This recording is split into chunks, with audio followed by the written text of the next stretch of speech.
What is up, guys? Standard site. In this video, I'm going to show you how to sell multiple items on Steam.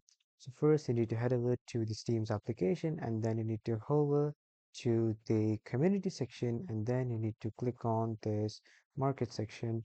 So from here in the market section here, you will see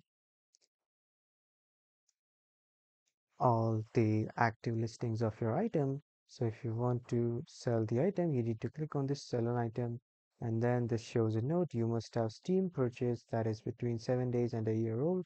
No recent chargebacks or payment disputes. Steam support cannot remove this restriction. I haven't purchased anything on Steam, that's why it's not showing me an option. But if you have purchased it, you can click on this sell an item, and then you can register it. And when you have registered one item, you can click on this sell an item again, and then register the another one. And this is how you can sell multiple items on Steam. It was all for this video, everyone. Thank you for watching.